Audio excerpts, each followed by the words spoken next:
Welcome to the first in a series, Why Do We Believe What We Believe? For those that have known me, followed me on Wind and Raven for a while or otherwise, or perhaps seen me live when I've spoken with groups or worked with individuals, you will know that a lot of what I've referred to over the many years is the oldest ways we can look at Nordic and Celtic traditions. So I was talking to somebody the other day about something along these lines, and I realized that they didn't know this character even existed. So while this is not that character, I want us today to start with why do we believe what we believe with Loki, right? I want to talk about the difference between the Loki that we have in the more popular perception of him today, whether that be the Marvel Universe or something similar to that, versus that how it was viewed during the actual age of the Vikings, right? During the time of the Viking Age, roughly between 793 and 1066, give or take a few years, all right? What their mindset was, what they thought Loki was, versus how we view Loki today. So I figured one thing I want to mention right off the bat that I'm going to answer in this is that first, Thor is not his brother, nor his half-brother, nor really his brother in any way. Also, what are his exact powers? What is he the god of?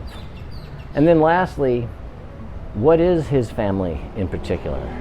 And along the way of telling a couple of stories about Loki, I'm going to illustrate these answers, sometimes directly, sometimes you'll see it sort of build. I hope you enjoy this. It's the first in a series. It's starting out as a sort of shallow approach to a deep topic.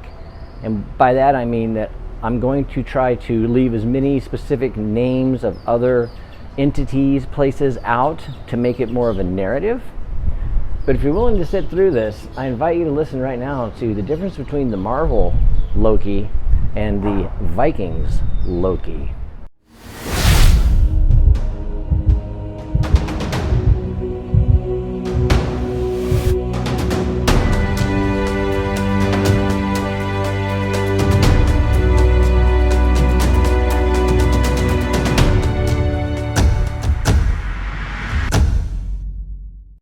First up, I mentioned that this was a sort of shallow swim in a deep sea. And what I meant by that, I've already said, but in this instance, it's going to be kind of hard without giving a little bit of perspective that I'm going to give you right now. I want to introduce to you three books, okay? These three written accounts are what we base our earliest understandings, our earliest mentions that we have written down anything of the Nordic gods and the tales associated with them. All right, around the year 900 came the Poetic Edda, right? It came as a result of somebody trying to finally put a non-written language into a written form, and it was the earliest appearance of some of the collection of about 25, 30 stories that are the stories that we know of the gods, okay? They referred to them still at that point as gods. There was no gods, goddesses. So we have the Poetic Edda. Now what happens then, the Viking Age continues through 1066, Battle of Hastings, off in Iceland, where the majority of the oldest Nordic traditions were preserved by distance alone and things like the Little Ice Age.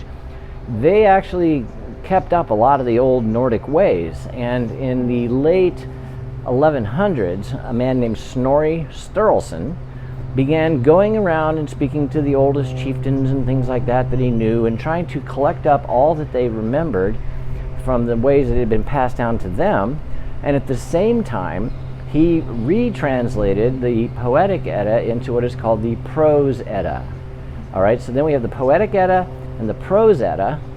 In the Prose Edda, we have a few other things included, but it's basically a retelling of it in this new form, because now it had gone through two languages. All right, so that's the Poetic Edda and the Prose Edda. Prose coming in at some point during Snorri's life, but then what ultimately Snorri creates and comes out in 1220 is the Saga of the Icelanders, and within it is contained a myriad of references to all of the things in the prose and in the poetic, and then also the literal history as it had been orally passed down of the settlement of Iceland. So those three books, right, the Poetic Edda and the Prose Edda and the Sagas of the Icelanders, between 900 and 1220 are what I consider, and are archaeologically, as far as what we've found, the oldest written real descriptions of the Viking belief system from a Viking perspective. And when I say Viking, I'm talking about a word that literally translates in Old Icelandic as, or Old Norse, which is basically Icelandic today, as to go a raiding. So these are, we're talking about Scandinavians. So people that lived in what we call Scandinavia, how they saw this. And so with that in mind, that's the benchmark. I'm starting the beginning. Now, I don't know how much you know about Loki. This might be the first time you've ever heard of him. You might be all about him because of the Marvel series, and maybe even I think there's a Disney series now. I'm not familiar with it. I have seen the first two of the Marvels that have, the Thor ones that have him in it. But I also know that as a child, I would rush home from school every day in those days in Chicago to watch Channel 44 to watch Thor, the Marvel comic version of it that they had on TV in those days. They had Spider-Man from Stan Lee, we had Iron Man, we had the Hulk. I mean, it was a classic era of comic books, but that was Marvel. But then that ultimately came out in the movie series based a lot along those same ideas of who Loki and Thor were. And it was in there that we get things like they're brothers. All right? They are not brothers in any way. Okay? Nor has Odin a fatherly figure stature over Loki in any way. But before we go on, I want to define a couple of spaces within the pantheon, you could say, that need to be, I think, addressed in the oldest Icelandic ways that we know it. The oldest Nordic ways that came down to us through the sagas, through all that I mentioned previously. First off, we have the 9 realms that are connected, 9 worlds that are connected by the great tree Yggdrasil.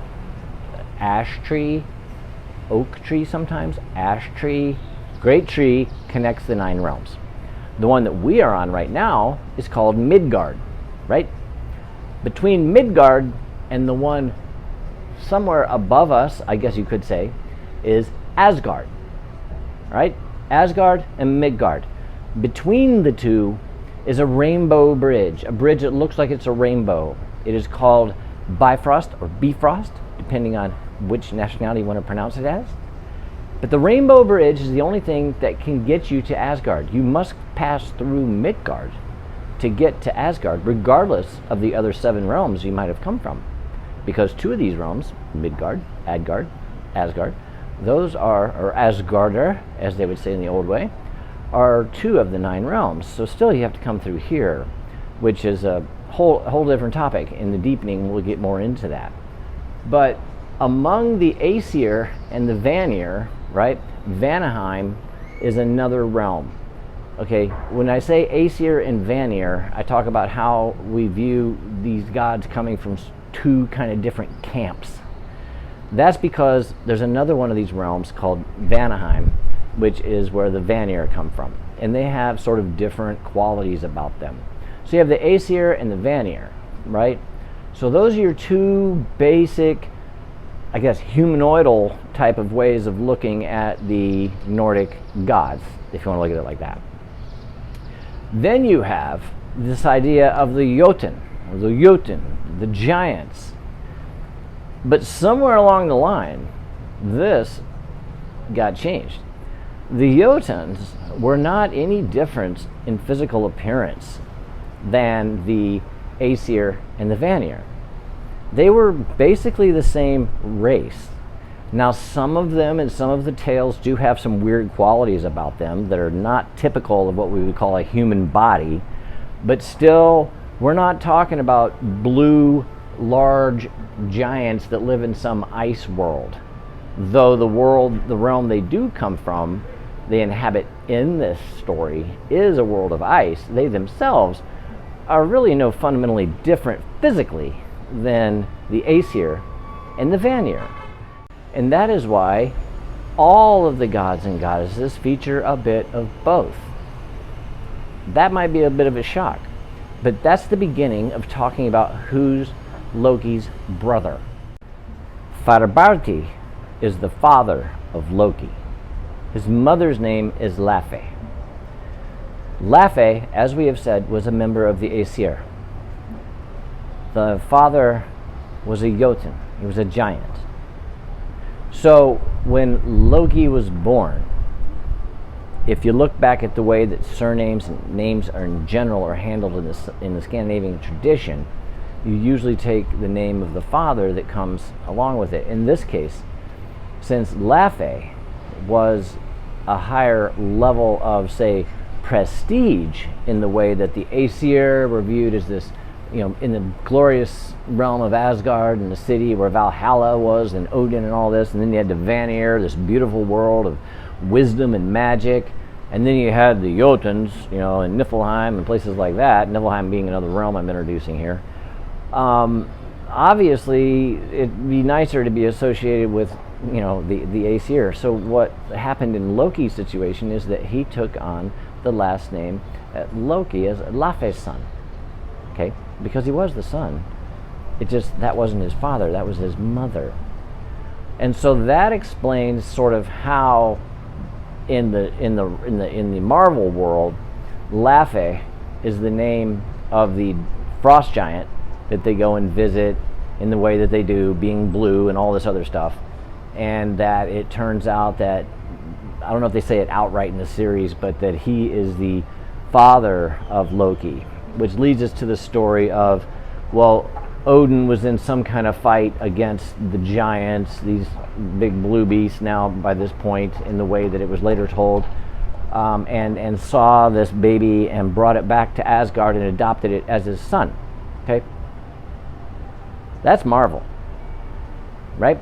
There might be some indication of that I'm unaware of in the Romance period or somewhere where somebody was writing about this, but it does not exist in these three that I'm talking about.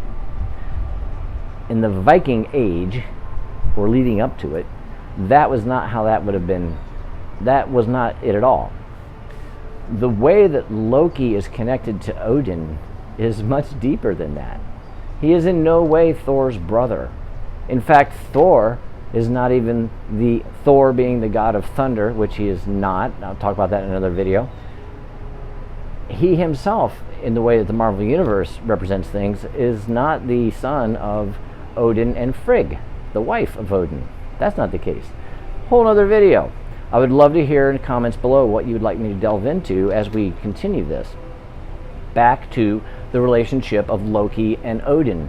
Now here it gets kind of weird, because the way that the world unfolds in the creation story, which is referred to as Gnilgagap, right? The sort of creation story that comes along with the Nordic understanding that comes to us through the poetic Edda and then the prose Edda and then the saga of the Icelanders, is that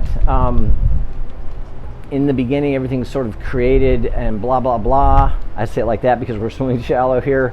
But Odin, there's a giant that's involved that dies, and his head, forms all this stuff, and thus comes Odin and all this.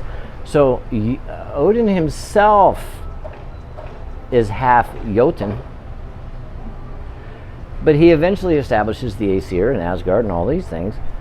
But he himself is half Aesir, or half Jotun, giant. And so then when we have the stories of Loki in his family history, we have some of the tales contained in the Eddas that speak of him of having brothers and sisters and things of this nature, and they're very abstract, but there's one of them that suggests, because of the name of the individual, that it is a one-eye type of seeing type thing. And so when you think of Odin, the All-Father of the Aesir, he's pictured with one eye covered because of the way that he gives it up in that story. It's a later story. And so you have that kind of thing there. And then you already know that Odin himself has to at least be partial Jotun because of the fact that how he himself was created. And then there's another story in the sagas, or in the Eddas, that refers to how they had met and swore that they would never, drink lesser than the other in each other's presence before they had agreed to some kind of blood brothership. They had some kind of connection. Again, very vague. They don't say they're actual blood brothers, but the combination of those two sort of suggests that if you want to look at Odin's relationship to Loki, the way that he gets to Asgard is because he too is an Aesir because of his mother's name, Laufey, she being an Aesir, and so he's there, and they've made this deal, and so that's the way it is. And so you can interpret that in any number of ways. But what you cannot interpret that is anything along the lines of the mythology of it that comes along later, that he scooped him up off the ground in a war and brought him back and raised him as a half-brother and lied to him until the last minute and told him that Thor really wasn't his brother, and all this. Never mind the fact that Thor doesn't even, in that story, in the Marvel story, have an idea who his actual parents are, is out the window. So Thor is not Loki's brother. In fact, if anything, Loki is Odin's blood brother. So about Loki being this bad guy, this sort of, quasi-diabolical presence in the Nordic pantheon of gods.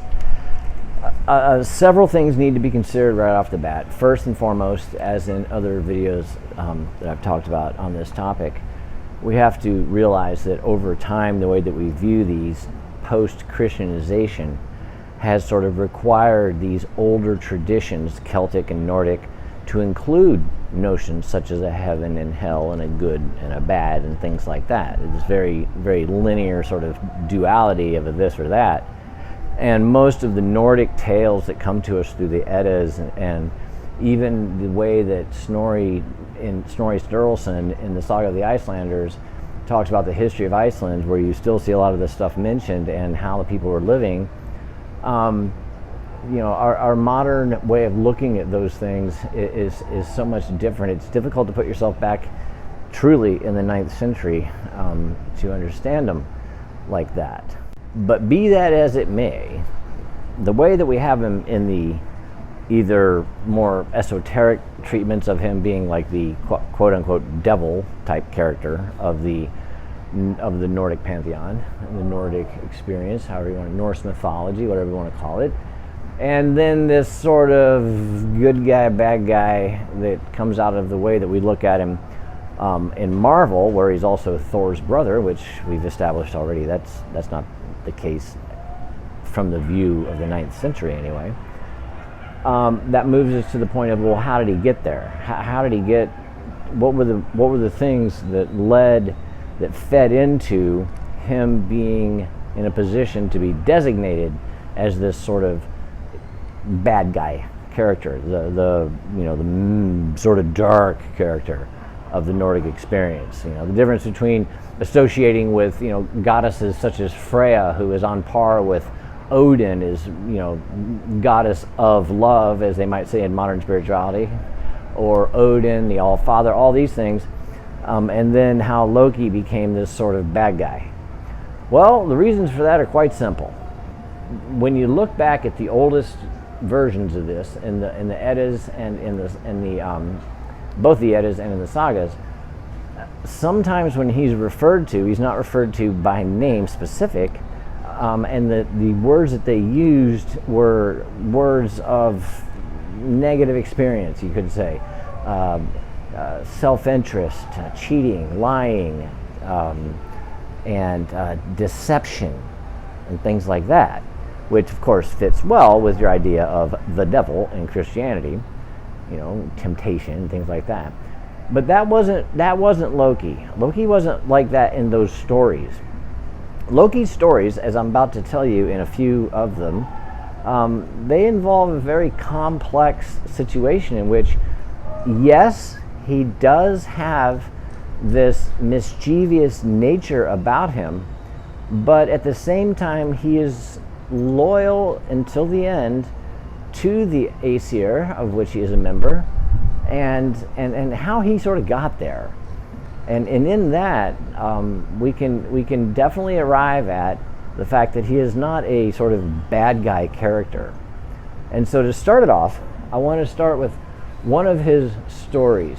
All right, and like I said earlier, this is a swim. This is shallow way of looking at a deep topic, and again, that's not a reflection of who I think you are. That's just because I know there's so many things I can say that need further explanation, so I'm going to leave them absent.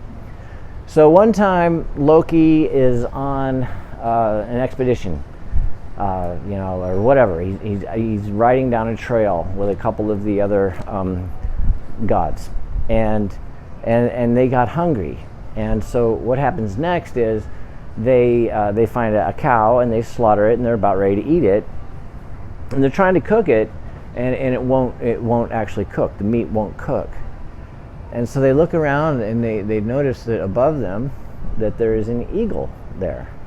And so they figure maybe the eagle has something to do with it. And so they call out to the to the eagle, and yes and sure, it's true. The eagle replies to them in some form that it is responsible for this, and that it can remove this situation and let them cook the meat if it can come down and have its fill first, if it can eat as much as it wants, right?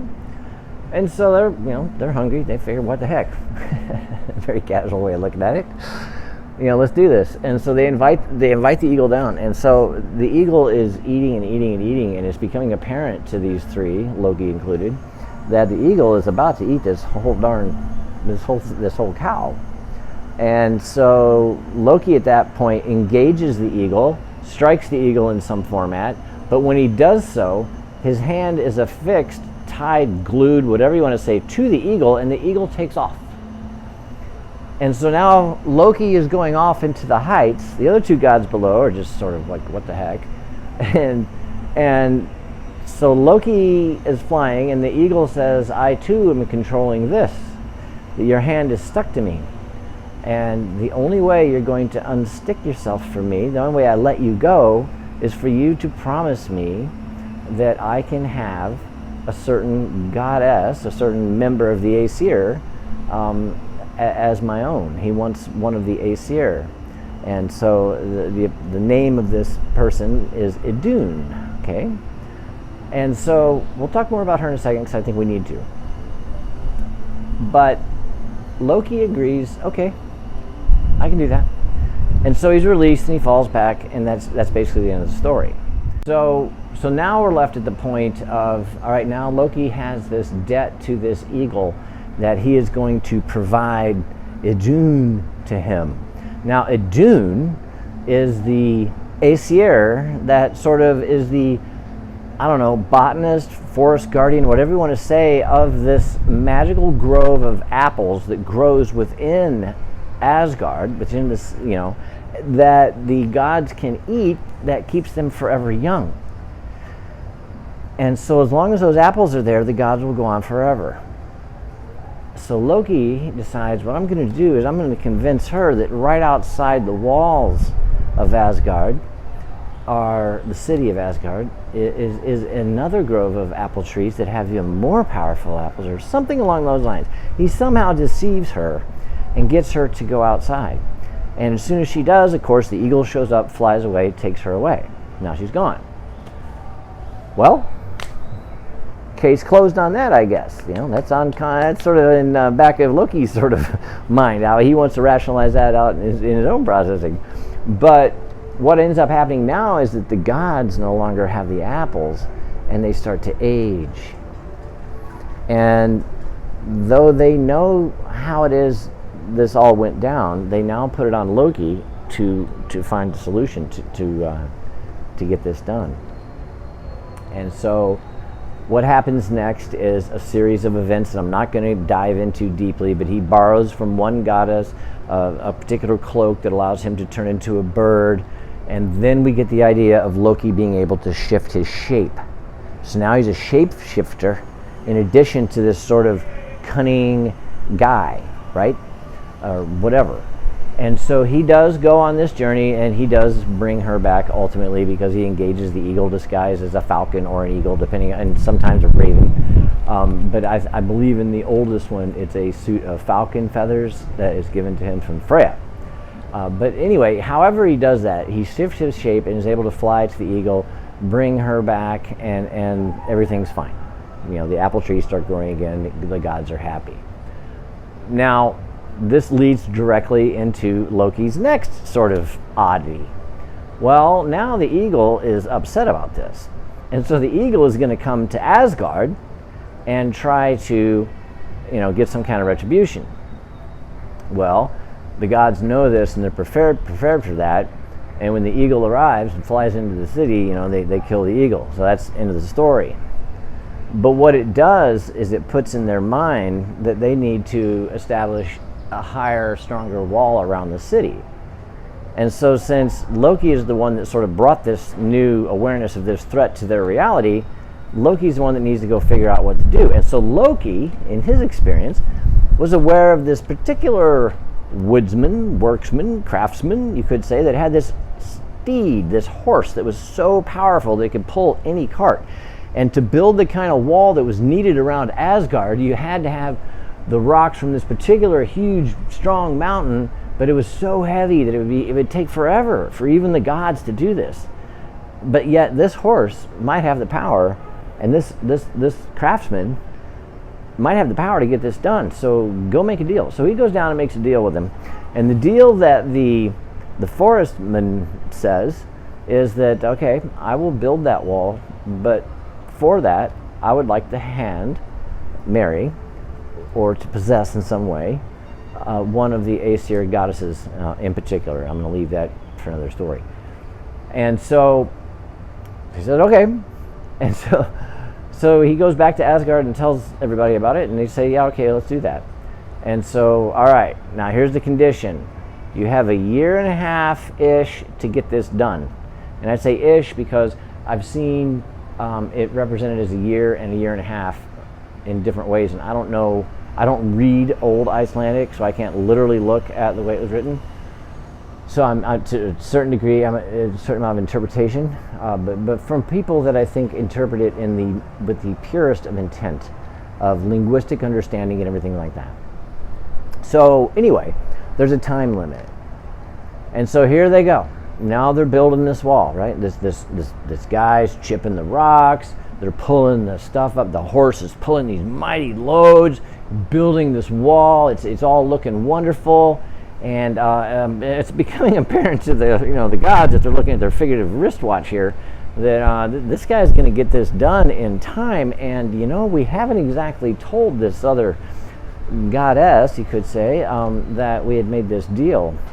And she's a fairly big deal herself. So then they task Loki with, well, now you need to ensure that this guy does not get his job done on time. So now flash forward all the way to the final days. He's going to get it done in time. So you now have Loki doing another shape-shifting. This time it's not explained in the way of like it was with the cloak that gave him the feathers to turn into the bird that brought, what I told about a minute ago. This time he simply manifests himself as a mare, a female horse. And so, he goes to where they are working, and he sees the horse coming up the road, pulling the heavy wagon, doing his thing, and gets out there and trots around. Good looking horse. Good looking gal horse, female horse, And so, well, Mr. Strong Horse says, wow, look at her, she looks nice, and breaks his reins and gallops off to follow Loki in the disguise of this mare, female horse. And so they go running through the countryside, and so two things end up happening at this point. One, the giant does not complete, or not the giant, the individual does not, he may have been Jotun. Again, I'm trying to keep this, I'm trying to be abstract here in a very abstract stage in the first place. But the individual that was going to build the wall, he didn't get it done in time. So the deal was off as far as having to hand over one of the Aesir to be his wife or whatever. But at the same time, another interesting thing happened. That steed caught up with Loki in mare form and caught up with her in every sense of the way. Him in every sense of the way. And thus Loki becomes pregnant. And his offspring is none other than the 8-legged horse that is named Sleipnir. So he takes the baby horse to Odin to offer, and that's where Odin gets the 8-legged horse in all the Odin stories. So Loki is the mother of Odin's famous steed, Sleipnir. How's that for a different look on Loki? He's a mom. Okay, with that out of the way, now I want to move into some of the Loki stories that we know through the Eddas of things where he was, his motives were less than what we would call good. They were self-serving. And again, at the end, we're going to talk about who he was. We'll talk about more of that then. But first, we have to look at the story of the death of one of the principal gods in the pantheon, and how that occurred, the kind of ways that he was able to use his shape-shifting and ability to deceive others to gain in ways that were very self-serving, that ultimately lead to him leading the forces of evil, you could say, if you want to look at it like that, up the Rainbow Bridge to begin what is the end of the world apocalypse kind of thing in the Nordic story of Ragnarok, which is sort of their apocalypse type of end of the world thing. So let's back up a second.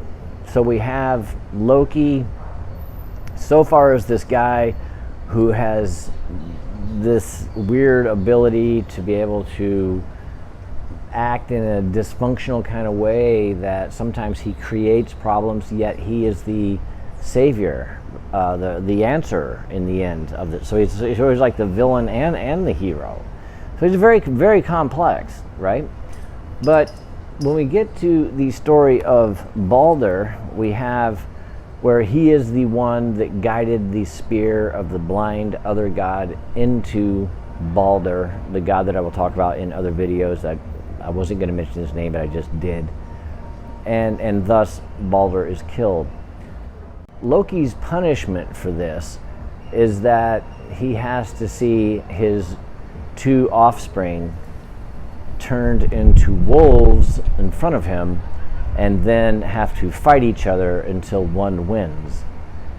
And then they take the one that had lost, the remains of it, the entrails of it, and put him in a pit and tie him to a rock in this pit using the entrails of his own offspring. And above him is a serpent that drips poison down upon his forehead that stings him, but his wife holds a cup between the dripping snake and his head. But every time she needs to go empty the cup, he has to, feel this pain. And this is what ultimately he breaks out of and becomes the sort of diabolical character that then leads up to Ragnarok, because he had been cast out of the Aesir, he had been cast out of Asgard, he had been put in this place, and all these things had happened. And so we then have Loki now in an adversarial position when it comes to viewing the rest of the gods. Now lastly, who is Loki versus who we feel he is today, and all the ways you want to answer that question? There's an infinite amount of ways that we can interpret the stories as they come down over the years, and there's no reason why a way that you might feel about Loki today needs to be in any way invalidated by anything that I have said. It's completely up to you, because we're talking about a tradition that came from an oral tradition that was written down first in another language and then translated back to the original language once it had a written form, and things like this. And we're talking about antiquity here. The latest documents that I'm talking about coming out in 1220, the first in 900.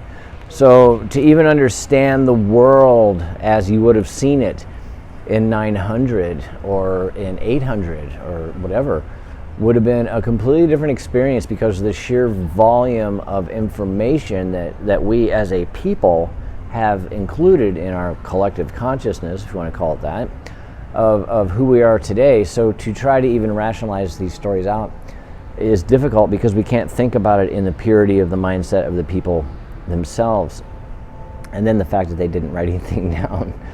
And we do have the various stones, the Jala stones, and all these things that have runes, and that's a whole other topic we'll get into, because now we're getting into the world of keenings and these other ways of sort of blending meaning into something that is a way to tell a story, where just because one thing is that here doesn't mean that it's that here. It depends on the conditions around it.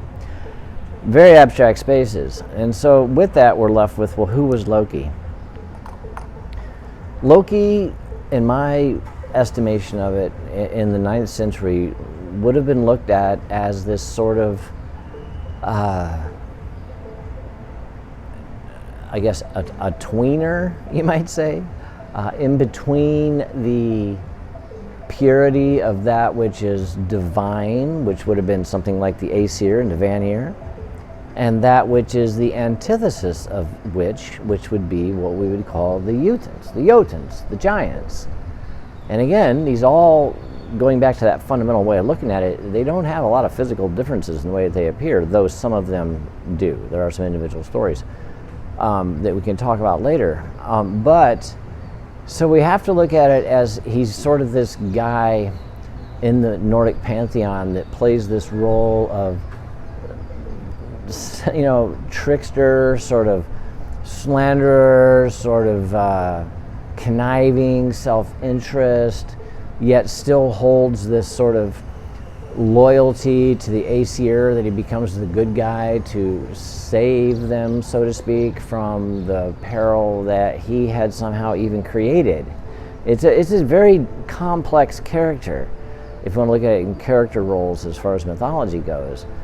And so Loki is easy to put into that version of what becomes, because we talk about the fact that he's shapeshifted, and we talk about the fact that, he led to the death of the shining one, Balder the Beautiful, which we'll talk about later, and all these things. But at the same time, we have the stories about how he saved the day on so many crucial stories, like the way that Sleipnir even came into existence by him turning himself into a female horse, and then the story of him going back and bringing Idun back to be able to grow the apples to keep the gods young, after he had made a deal with this eagle based on the fact that they were just trying to cook dinner. I mean, it was like he was sort of propelled into these situations to where, he was the reason they got there, but the reason they got there is because they needed to be there, and in the end, he became the answer on how to get out of it in the various ways.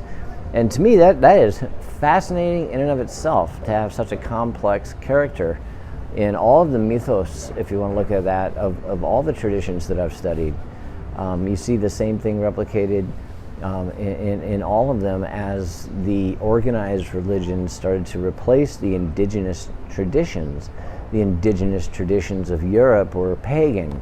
They were the Celts, they were the Nordic people. And as they, just like in the Americas, where I sit today in Mexico, when their indigenous traditions were replaced with the advance of Catholicism or Christianity in general, how things changed, and so some of those later stories about the way that Loki, after he was, broke out of the bonds of being in his own child's entrails and this dripping serpent and all of this, because of a mischievous thing that he had done, as punishment for that he had been cast out, sort of. And right there, that reeks of the Christian sort of way of looked at it, the cast out one, right? Now we have a devil. And so it's very easy to associate him with those energies, you could say. But that is not the way that it would have been viewed in the time that the people that we get these stories from would have seen it. That comes from a myriad of things, and we'll go into the whole Christianization impact on Celtic and Nordic and other things and other videos. hopefully, maybe comment below on how those good guy, bad guy things sort of were shaped into a model that reflects the general model of the duality of a good and an evil, and a heaven and a hell, and a omnipotent God and an all-powerful evil. And so when it came to the Norse, Loki sort of fell into that spot, oddly enough, because there's actually another goddess within this tradition that bears the name Hel, and Helheim is her place. Totally different story. We'll get into that later. So they did actually have that word, so to speak, but it wasn't hell like hell in Christianity. And so with that being the case with her, with Hela, they had to have a bad guy, and the bad guy became Loki.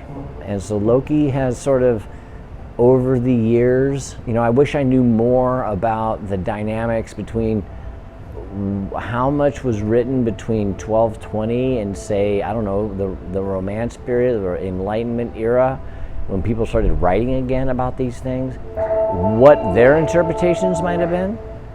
I do know that over the last 50 or 75 years, we've had the arrival of this new way of looking at it, largely comes from fantasy, right?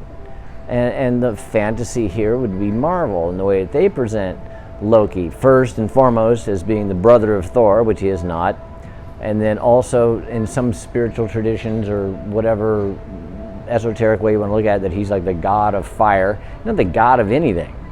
None of them are the god of anything. And then also this notion that he somehow has all these crazy powers. The only instances we have of him demonstrating any kind of mystical powers is that he's able to shapeshift at various times. One time it is clearly spelled out how he did that with the aid of another goddess, Freya. And then we have these other times when it just sort of happened and there's no explanation as to how, so he did it, I guess. But absent that, that's really all we have. We have he is somebody that can shift his shape, change how you view him. And then we have this part where he is a slanderer and seeker of only things that are for him, and self-centered, and all these things. And so those two fit together very well in the way that we understand him today. And now, again, I'm not trying to tell you that how you feel about Loki needs to be impacted in any way by this. I'm just trying to give you an awareness on the difference between the way that we understand it today in 2021, as I sit here in Mexico. That I'm a traveler now, I don't really have a residence. I'm currently in Mexico.